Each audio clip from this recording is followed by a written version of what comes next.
What is going on, friends, and welcome back to the Minecraft Hub channel. So today we are doing another episode of Hermitcraft Megabases, and it's one we've actually already done before, but we didn't do a commentary throughout and people seem to like that.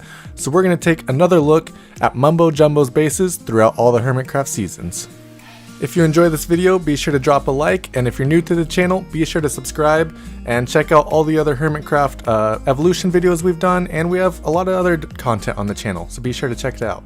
So starting off, Mumbo Jumbo actually joined Hermitcraft all the way back in season 2, and he had a pretty cool little base. Obviously it's on a much smaller scale than anything the Hermits are doing now, but back in season 2 this was, peak Minecraft building. He had a nice little right outside a jungle next to the river design, and I really like this bridge and the circular base design that he kind of had. It's not even exactly one base, it's kind of like a very small city that he's kind of built here, a bunch of different buildings for everything that he needs, but it does look very cool and definitely a great place for him to start. It's interesting that 5 seasons later he's back in a jungle base and building something crazy and different.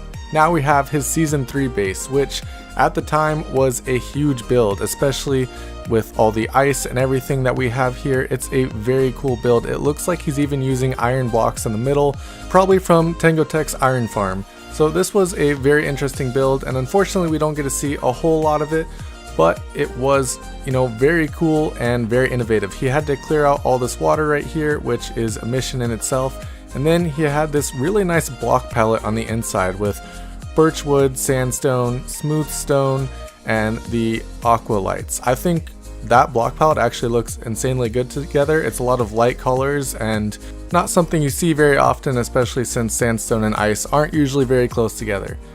So Mumbo talked a lot about how he always builds his bases on the ground and a lot of times in the ground. So in season 4 he wanted to switch it up and build a base in the sky. So he actually did that. All his farms and stuff are of course still on the ground. They have a cool glass layer on top and they look very good. But he did build his season 4 base way up in the sky and it looks very cool. This base was, I believe, called the Drone, and it resembles that greatly. Mumbo was never really known throughout Hermitcraft as a builder. He always did, a lot of redstone work, and he did these big builds, and I always enjoyed Mumbo's builds. They're not as detailed as, say, somebody as, Scar, Iskal, some of the other guys on the Hermitcraft server, but he has done large-scale, very cool builds, and I've always appreciated that. There's of course this giant ice tower down at the bottom, and then as you can see he keeps turning around. There are the farms down below where he kept just every type of farm that you could possibly imagine.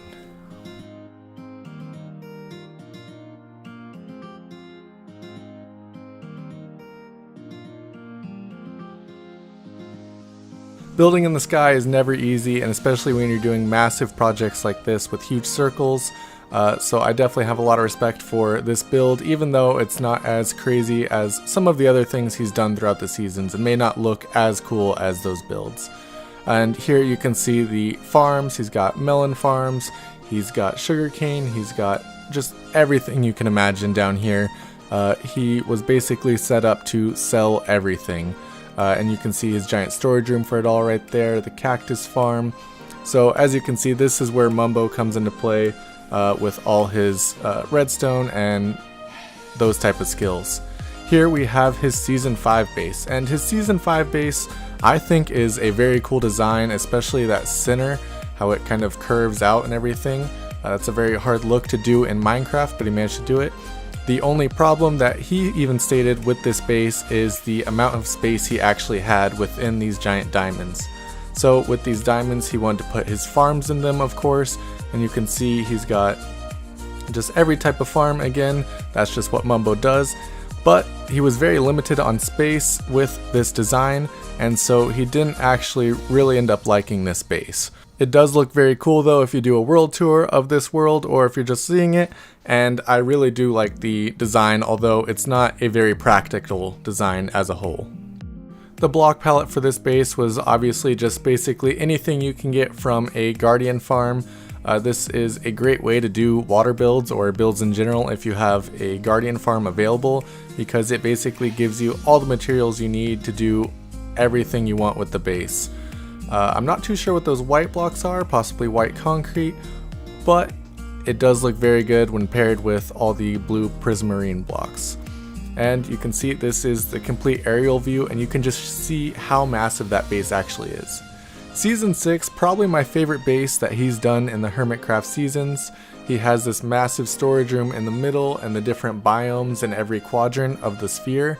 I really like this base design. I like the different biomes. I think that's one of the coolest parts of it. It gives you opportunities to have, the cactus and all different looks and all combined here. It's kind of like a biosphere with all different kinds of life and things like that.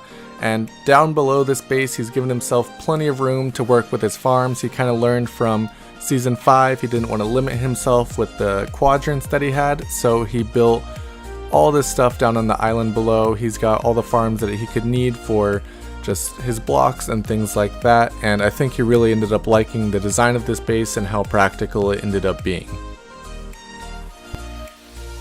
Now we're moving on to his Season 7 base, and this one is absolutely insane. This is his tour when he was using RTX, and it looks so good when you're actually looking at it with this shader on.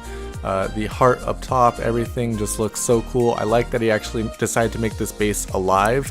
It's a very different idea and very cool. He of course based this base off of a Vesco design. If you've ever seen Vesco's megabase, that one is very cool. It's in the water, and this one he built with a completely different block palette and center, and I really liked how the design turned out. Thank you guys so much for watching, and I'll see you next time.